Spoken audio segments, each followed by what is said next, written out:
और यहां पर आपको रखनी चाहिए नजर। सर, आपने कहा कि स्टॉक स्पेसिफिक एक्शन है, तो एक स्टॉक जो कल काफी खबरों में रहा, 25% इंट्राडे में टूटा और फिर 25% जितना टूटा उतना रिकवर करके एकदम सपाट बंद होते हुए दिखा।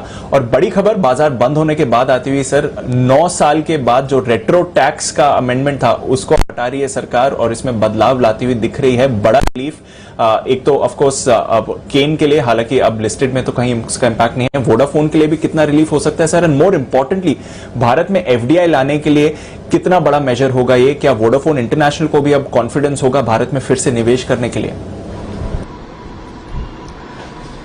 दीप, मैं ये कहूंगा एक ही सेंटेंस में, इससे आप समझ जाएंगे कि ये कितनी बड़ी बात है।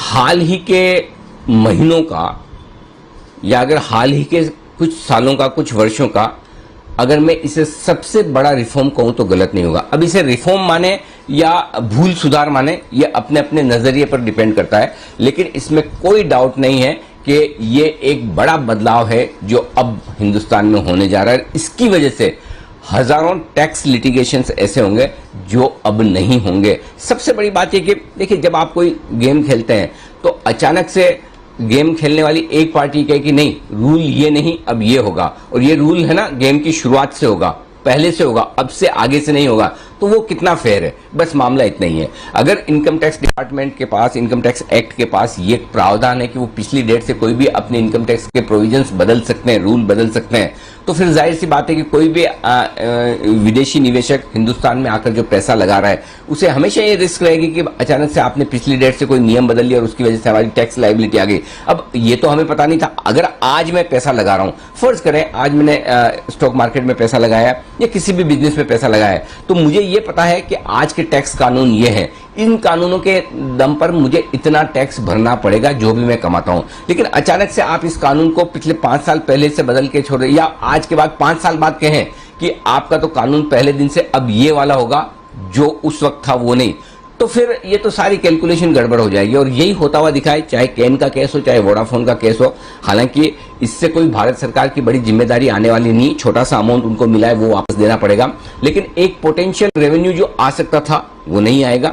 लेकिन इससे बड़ी बात यह कि इंटरनेशनल बिजनेस फ्रेटर्निटी में हमारी इमेज बहुत बेहतर होगी, और ये इमेज जाएगी कि अगर कोई कानून गलत बना है, किसी कानून में बदलाव की जरूरत है, तो भारत सरकार उसे बदलने के लिए तैयार है और वो करके दिखा रहे हैं। मुझे याद है अरुण जेटली साहब जब वित्त मंत्री थे तब उन्होंने संसद में ये कहा था कि हम इस तरह के कानूनों के विरोध में हैं और समय आने पर हमें इससे बदलेंगे। तो मुझे लगता है कि ये टैक्स रिफॉर्म्स की दिशा में बहुत बड़ा कदम है, बड़ा नहीं बहुत बड़ा कदम है, और वाकई में विदेशी निवेशकों के लिए ये जोश भरता हुआ दिखेगा। अब एक और एक 11 करने की कोशिश न करें।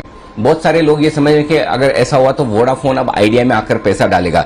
मैं आपको बहुत साफ साफ कहना चाहता हूं, वोडाफोन आइडिया में पैसा डालेगा या नहीं डालेगा वो एक अलग बिजनेस डिसीजन है। दूसरी बात, ऐसा भी नहीं कि ये कानून बदलने की वजह से वोडाफोन के पास बहुत ढेर सारे 10-20 हजार करोड़ रुपए आ जाएंगे भारत सरकार से, वो पैसा वो भारत में डाल देंगे, या फिर ये फैसला वोडाफोन आइडिया में पैसा डाले इसकी वजह से सरकार ले रही है, ऐसा बिल्कुल भी नहीं है। तो दो अलग अलग मैटर हैं, किसी का एक दूसरे के साथ कोई कनेक्शन नहीं। वोडाफोन को आइडिया के जॉइंट वेंचर में अगर पैसा डालना है तो वो ये सोचकर डालेंगे कि क्या वाकई में आइडिया का जॉइंट वेंचर आगे बढ़ने लायक है, अगर वो उन्हें लगेगा तो पैसा डालेंगे। हाँ, एक क्लैरिटी जरूर आई है, तो दोनों चीजें मैं साफ कर दूं, ओवरऑल ये हिंदुस्तान में आकर पैसा लगाने वाले विदेशी निवेशकों को एक बड़ा रिलीफ देगा और बहुत बड़ी क्लैरिटी देगा कि चिंता मत करिए, डरिए मत, हमारे कानून साफ है और पुरानी डेट से हम खेल के नियम नहीं बदलेंगे, ये बेहद साफ है। जी दी।